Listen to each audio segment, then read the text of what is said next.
Hello, I'm Ollie and this is CriminOlly, where I talk about crime, pulp, horror, that kind of thing. Today, a disturbing and fascinating mystery novel. I want to talk about The Second Suspect by Heather Lewis.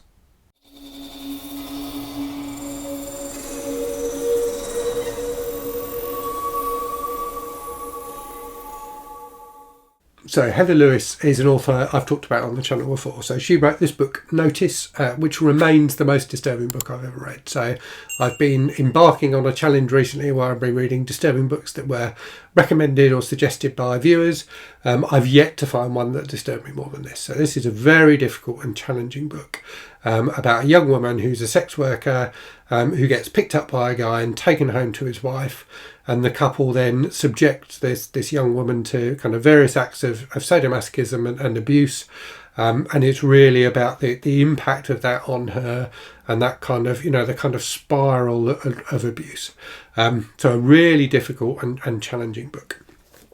So Lewis wrote 3 books. There are 3 books you can buy by Heather Lewis, which are these 3. So Notice, which I've just talked about, The Second Suspect, which is the subject of this review, and then House Rules, which was her first book. So House Rules came out, and I hadn't read House Rules yet. So House Rules came out in 1994, and I think caused a bit of a splash at the time. So this edition certainly has blurbs on the back from some really famous authors. So Rita Mae Brown and Hubert Selby Jr. So I think it was considered to be a big deal at the time. I believe what happened is Heather Lewis then wrote Notice. So House Rules, and as I say, I haven't read it yet, I think is about a young girl and the abuse that she suffers, partly at the hands of her father, but also more generally on the show jumping circuit that she's on as a teenager. And I think this is very much inspired by Heather Lewis's own experiences as a child and teenager. I believe she then wrote Notice, and the publishers considered it to be too much. They considered it to be, not a book that they could publish because of the darkness that it contains. And I believe that what Heather Lewis then did was effectively rework Notice as The Second Suspect. So what's interesting about this book is that it tells the same story as Notice, but from a completely different perspective. So this is told as a mystery novel. So the book starts with a body being found, so a woman reporting a mysterious death, that woman being the wife of the couple that I've talked about in Notice, saying that her husband has murdered a young woman. And the book focuses on a female detective who's investigating that crime and her gradual unravelling of what has happened. But what has happened is essentially what happens in Notice. But it's interesting that Lewis chose to retell it as a mystery novel, and that was something that was publishable. What's particularly interesting when you consider these 3 books, like physically as books, is this is a very much published as kind of modern literature. So it's got a slightly shocking cover. It's got kind of French flaps and everything. It's kind of a posh paperback.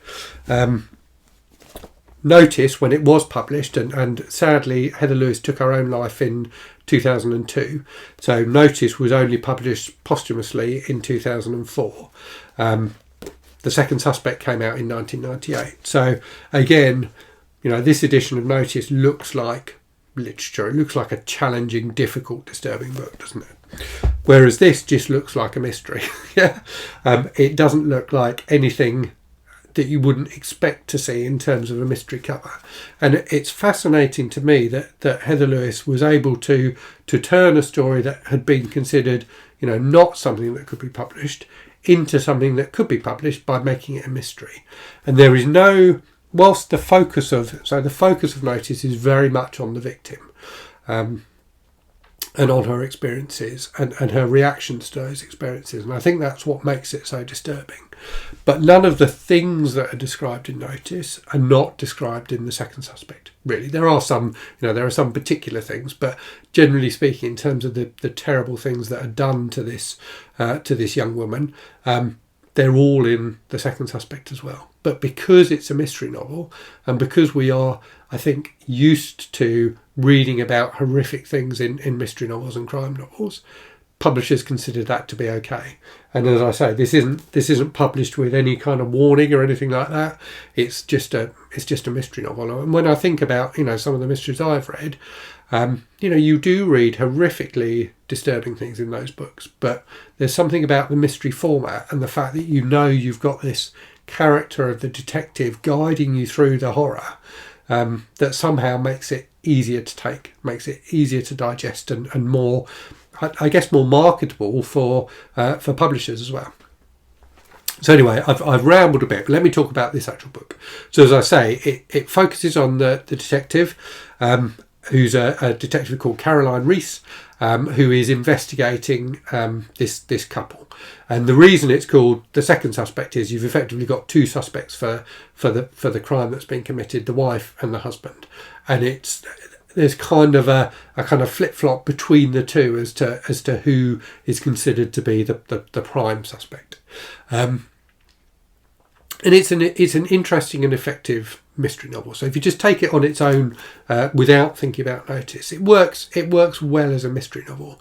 The gradual unravelling of what's been going on is well handled, and you gradually learn more and more horrific things that have happened in this couple's past, and to other people. So Caroline, the detective, goes and interviews somebody who was previously in a similar position to the girl who's the victim in this book, who it felt to me was very much like the character in Notice. So it's like she's interviewing this woman who is relaying some of the events that happen in Notice, which was an interesting way of doing it. So yeah, you do learn all this disturbing stuff through the lens of a police investigation, which, as I say, makes it a bit more digestible. What's really interesting about this book is that it's written very much from a female perspective.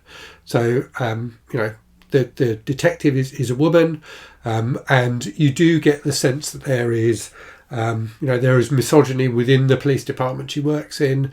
There's kind of that nasty banter and that kind of thing that goes on within the book, and kind of disrespect for the female victim of the crime from some of the male policemen. But what's also interesting is, and I was reflecting on this, given that I've read quite a lot of kind of noirish fiction recently, kind of Raymond Chandler and people like that in this book you very much get to see the internal kind of thoughts and feelings of the female character, particularly Caroline the detective. So you learn about what she is thinking about things, what she's feeling about things from her own past. Whereas the male characters in the book are much more mysterious. In particular, the main guy, Gabriel Santerre, his name is, who's this powerful man who is used to being able to get away with whatever horrific things he wants to do.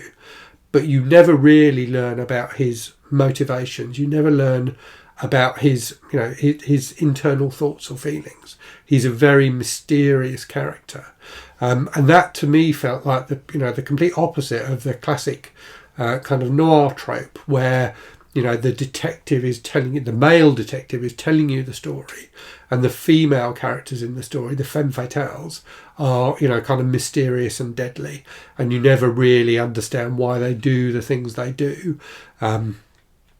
There's this barrier between men and women in classic noir fiction, where men just cannot understand how women's minds work, and it felt to me like, to an extent, the reverse of that was true in this. That in this book, women understand each other, and Caroline, as the detective, has a certain amount of sympathy for Gabriel's wife, and you do learn about Gabriel's wife's feelings about things. But Gabriel is himself, as I say, is a complete mystery, and you never really get to understand his inner workings. So that was, for me, interesting, and a kind of a flip on, as I say, on what you often see in mystery novels. So yeah, it's a very effective book. It's not as good as Notice. It's not either as good a book as Notice or as disturbing a book as Notice, in my opinion. But it is interesting, and it's also a lot easier to get hold of than Notice. So Notice is a very challenging book to get hold of, certainly a physical copy of, whereas The Second Suspect is a bit easier to find. Okay, time for a random book from the shelves. So I thought I'd go with a noir novel by a male author, reflecting on what I just said about The Second Suspect. So that book is A Hell of a Woman by Jim Thompson, which I have read, albeit not for years. I was looking inside, and I've actually got the receipt for when I bought this book inside it, which was I bought it in 1995, so a very long time ago. I think I read it pretty much immediately after buying it, so I do need to give it a reread at some point. So I hope you found that interesting. Let me know if you've read Heather Lewis and what you think of her as an author. And as always, thank you very much for watching. Hope you're safe and well out there. Hope you're really good stuff, and I'll speak to you again very soon. Cheerio.